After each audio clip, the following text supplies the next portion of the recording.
All right, you guys, I'm shooting for the moon tonight. And here to complicate things, from Chopped, Alex Guarnaschelli, and author and TV host, Daphne Oz. Oh, it's a good day to lose. Well, first of all, Alex has done this over 20 times. Yes. Wow. I've only done it 18 times. So, like, you've done this show more than I have. I just want to let everybody know that I have 7 wins. What? You didn't know it was that many, did you? I have a little bit of a losing record, so I'm extremely pleased that Alex is here because I think together we're gonna assess and annihilate. I like that. So who's up tonight? From Nashville, Executive Chef Hal Holden-Bache.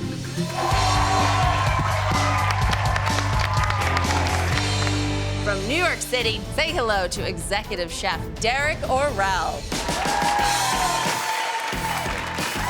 got rhythm, he's got moves. Hal, Derek, you want to take me down. But first, you must go through each other. I'm going to give you guys a single ingredient, and you must make it the star of your dish. And that ingredient is merguez sausage, spicy lamb sausage. It's one of my favorite ingredients. Your man over here is pretty confident. I'm just trying to think of something to cook here. Just remember, it's these ladies behind me who will decide which one of you goes up against me in round 2. All right, guys, it's all about the merguez sausage. Go. I love this. So I'm making a spicy merguez ragu with a crostini. Since I am not familiar with merguez, I could use it like any other sausage and make a merguez bolognese with bucatini. He's got honey now, Derek. I like honey with that. Punching up the sweetness, I think that's a good call. Now I'm adding mint, which will add a freshness. Hal just tossed his pasta with mint, which is the best move imaginable. He's gonna really brighten up heavy merguez sauce. For the radish salad, I mandolin it super thin. It will bring a little bit of freshness to the dish. This is it, the last minute. My dish is ready, so I add my bolognese bucatini. I put the bread down and then the spicy merguez ragu. I need something crunchy. The dish needs texture, so I quickly grab pine nuts. I add some of the second batch of merguez sausage on top.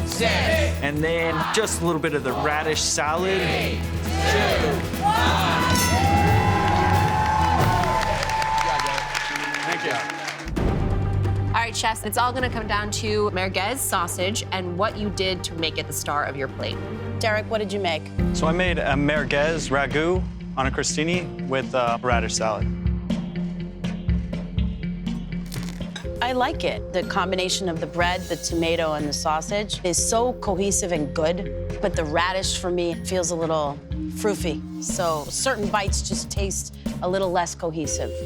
I have to agree, it doesn't freshen up the dish, which I do think you needed here. You love to cook with merguez, and your understanding of its spice and its heat is clear. That hit of honey was so crucial.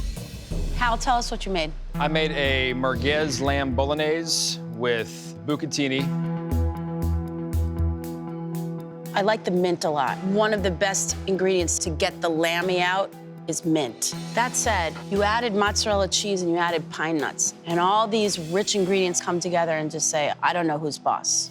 I agree with Alex. The lumps of mozzarella were not necessary, but I really love that you added fennel in there that mutes some of the spice of the sausage. You did a great job. Daphne and I have a tough decision. We're gonna need a moment to discuss. I mean, this one's gonna be really close. They ended up with similar merguez sauces. So the smallest mistake is really gonna make the difference. The chef that will be moving on to Beat Bobby Flay is Chef Hal. Regardless of the loss, I got to come here and showcase my skills. His dish was just a little bit better than mine today. You definitely proved to us that you were the man to take on Bobby Flay. So I am counting on you because I cannot have my record get any worse on this show.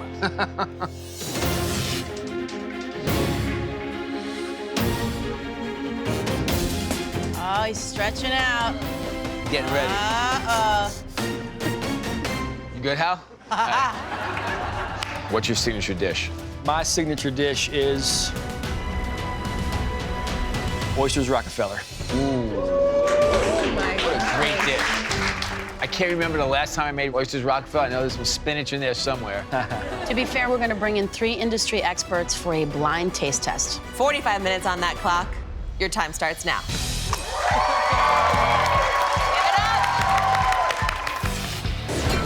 How's that shucking going, Bobby? Can't wait for it to be over. Bobby's playing the exhausted card. He's struck like half an oyster and he's wiped out. That's enough. Oysters Rockefeller traditionally has breadcrumbs on top, but since I'm frying them, I'm gonna coat them in panko instead. It's gonna be a lot crisper and lighter, as opposed to the classic version, which is heavier. Check my corn cakes here. My corn cakes are now finished, and I just crush them up a little bit more and add some melted butter. I have to go in. Get it, girl. I add the spinach mixture and my hollandaise to the top of my oysters, and then put that under the salamander. Looks amazing over there, Hal! Yeah! Yeah! Hal! Oh! It's like a little bit spicy and really savory. Oh, that's delicious. You're good. Yep. He's ready. Whew. All right, so I heard there was some frying action happening over here. Hoping to, I just don't know if I'm gonna get to it. More cheese. Yeah. Interesting, okay. More salt. This guy too. No. Okay, good luck. Bye. Here we go, Hal. What are you running back here? I feel good. Those breadcrumbs with that little hit of cayenne and super buttery, on their own, they are so good. That's a winning dish. But I'm not gonna jinx them. Knock it on wood. Only 4 minutes remaining. Luckily, the oysters cook quickly. I still want the oyster to be nice and rare in the middle. So I coat them in some panko breadcrumbs and I deep fry them.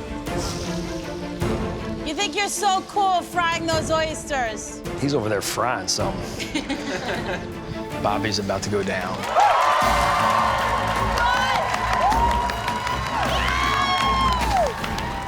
So for my plating, I take some kosher salt, pink and black peppercorns, and some water. So that's gonna be the base of my oysters so that they stay in place. I'm using cast iron pans and filling them with a coarse salt to stabilize the oysters from moving around, and then my corn cake crumbs. So I put the shell down first, some spinach, kale sauce, then the crispy oyster. And then I garnish with a fresh lemon. 8, 7, And then some of the pickled Fresno chilies and the pickled shallots. 3, 2, 1, and Bobby, Hal, it's time to meet your judges. First up, we have the executive chef and culinary director at Tacombe, Jason DeBreer. The owner of North Fork Table and Inn, Claudia Fleming. And the owner of B&C Restaurant Group, Craig Samuel. Judges, today's challenge was Oysters Rockefeller. Please dig into the dish in front of you.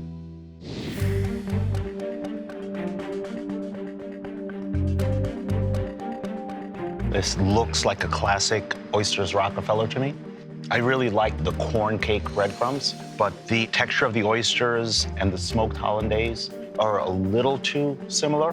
I agree with Craig that the hollandaise and the oysters had a very similar texture and it could have used more crumbs. But I love the idea, love the presentation. It's a dish that you really want to dive into and eat.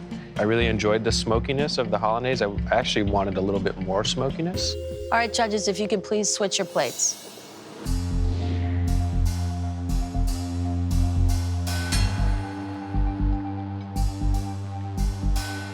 First of all, I had a little bit of heat from that Fresno chili, and then the briny and sweetness from that pickled shallot really tied it together for me. But I didn't like the presentation as much as the first dish.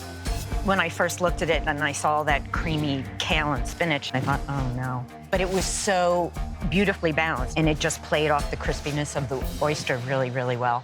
This doesn't look like an Oyster Rockefeller. I mean, I expect an Oysters Rockefeller to look a certain way. It's a classic dish. I will say this, it was wonderful. The sauce had tremendous flavor. Now it's time to take a vote. I've stayed more true to the traditional Oyster Rockefeller, but the judges do like his flavor. I'm just hoping that I've done enough. So the judges have voted and we have a winner. And the winner is Bobby Flay.